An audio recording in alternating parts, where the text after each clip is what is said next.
following has been developed by state and provincial education agencies in association with the Agency for Instructional Technology. Together, programming for today's learner.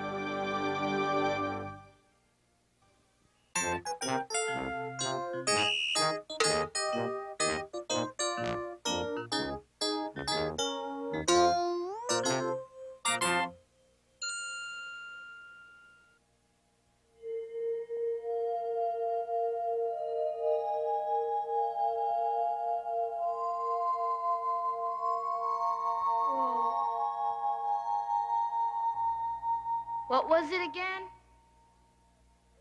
How long would it take to go from Earth to Mars if you traveled at the speed of light?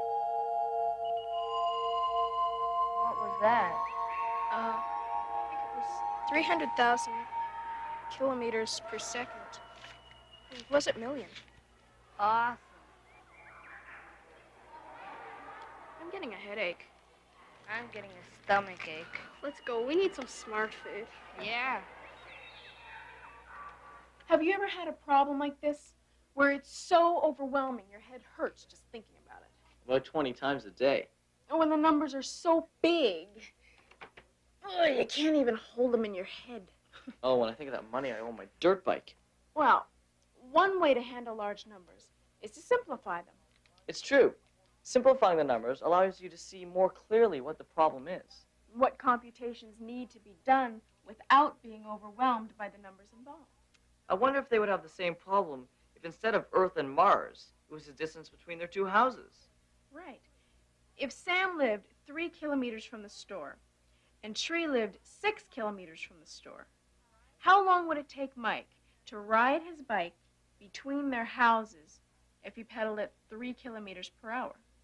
Can you figure that one out? Of course. Well, I would take the 3 kilometers and subtract it from the 6 kilometers. This would leave me with 3 kilometers in between the two houses, which obviously means it was only 1 hour traveling time. But those are simple numbers. Well, that's the idea. But you see, it's the same problem that the boys are having, except it's simpler numbers. All right, where do we start?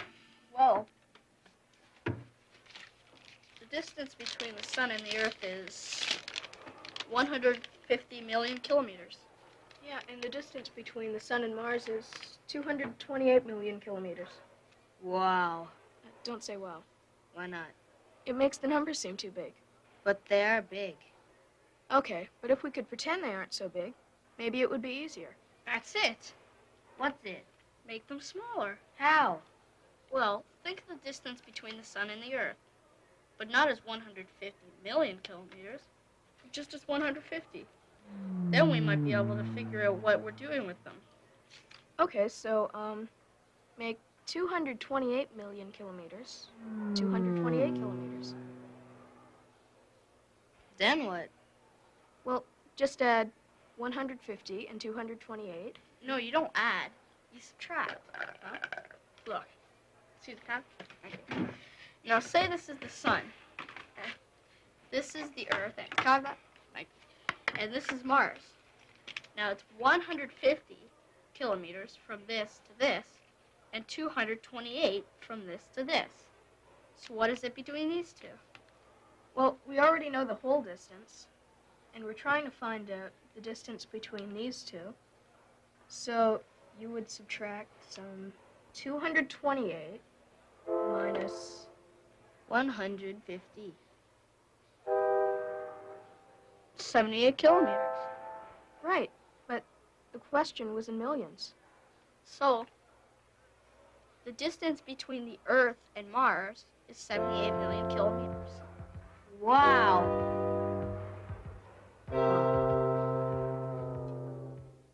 Dealing with large numbers can be overwhelming. Until you learn to simplify them. And a man who deals with large numbers every day in his work is Ivan Semeniuk, an astronomy researcher at the Ontario Science Centre.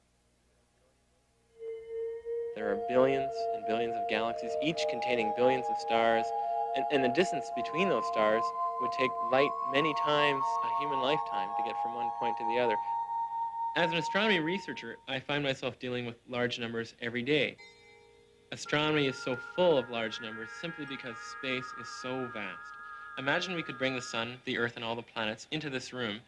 Now, the average distance between the sun and the Earth is 150 million kilometers. But if we could shrink that down to, say, only 15 centimeters, that's only about the size of a hand span. So here's the sun, here's the Earth, only 15 centimeters apart.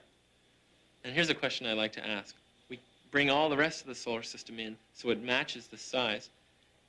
We'll take the furthest planet away, that's the planet Pluto, and I'd like to ask, and I'll ask you, how far away do you think Pluto would have to be to fit in with this model? Now, you might think it would be, say, a meter away or 2 meters away, or even a little bit further than that, but it turns out that even at this scale, to put Pluto in the right spot, not only would it have to be, at the end of the room, it would be through the wall, down a hallway. I would have to have a pretty good arm to actually throw this thing as far away as Pluto really is, even if we only make the sun and the Earth 15 centimeters apart. Space is enormous. But what we can do is play around with the distances. We can make them smaller in our imaginations.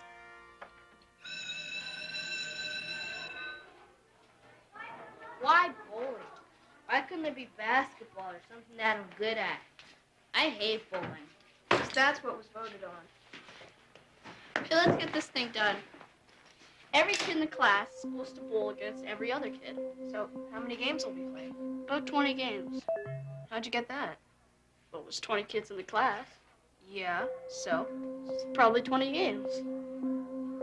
Wait, there's 20 kids in the class, and each would play the other, so that's 19 games each. That's it. 19 games apiece. There's 20 kids in the class, so we'll each play 20 times 19. What is that, Sam? That's, 380. 380 games. But that's not right. Look, I'll show you. See? If the three of us were playing each other,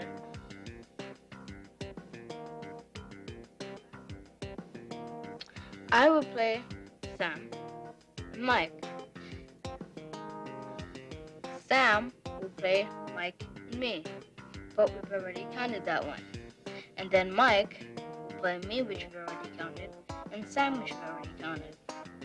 So we'd only play 3 games, not 6. So how does that help us with the other 20 kids in the tournament? Well, let's try it with 4. Suppose Billy was here as well.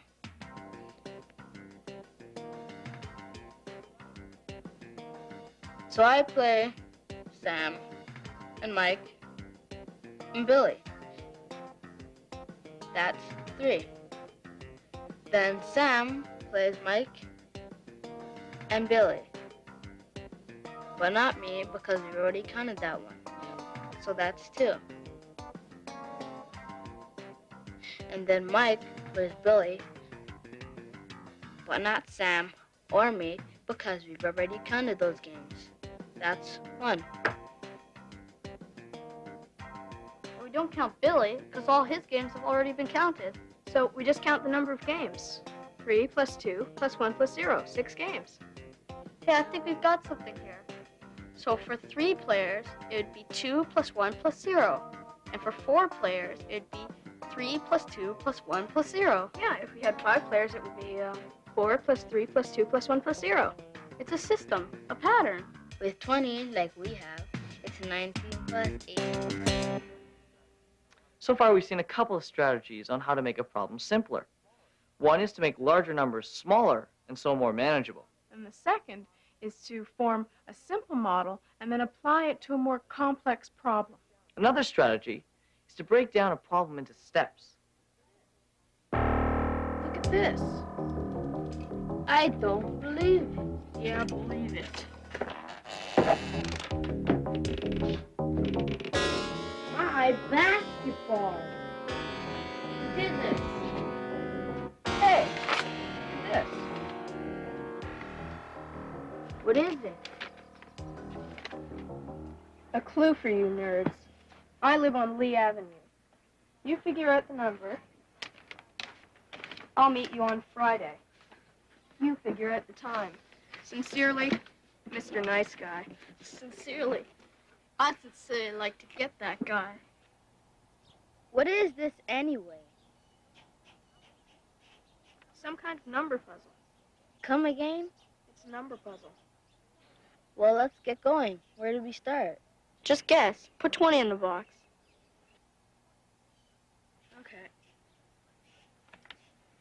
20 minus 3 is 17. Times 4 is 68. Plus 5 is 73. Divided by 9. That's not right. We'll try 7. 7 minus 3 is 4. Times 4 is 16. Plus 5 is 21. Divided by 9 is 2 point something. That's not right either. Try 17.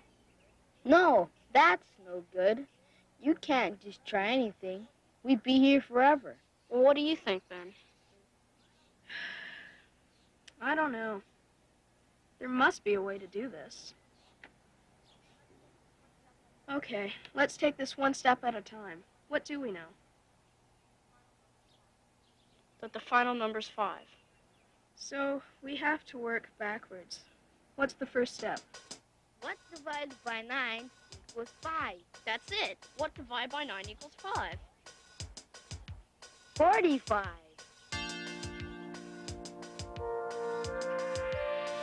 Right, so the second step, what plus 5 equals 45? 40. What number multiplied by 4 equals 40? 10. And what number minus 3 equals 10? 13.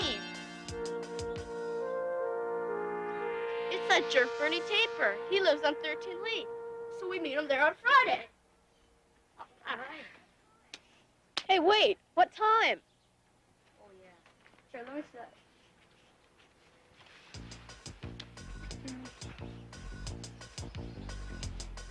Okay, so what do we know? That the final number's 18. So what we need to figure out is what times 6 equals 18. 3. Okay, second step. Something divided by 9 equals 3. 27. And something plus 12 equals 27.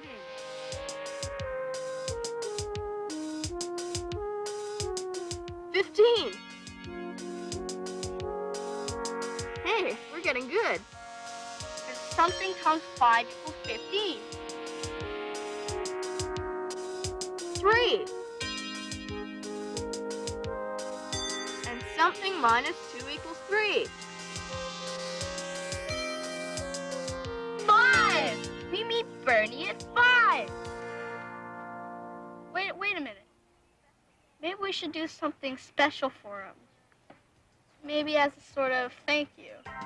Great idea, something special. And you know what? A special hour. Yeah, 5 o'clock. PM or AM. Right. Let's go.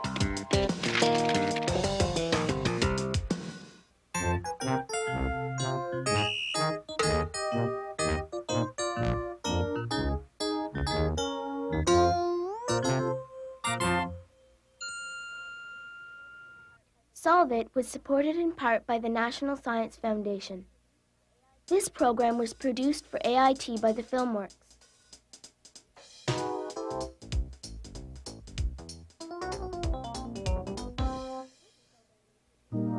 This program was produced under the supervision of the Agency for Instructional Technology.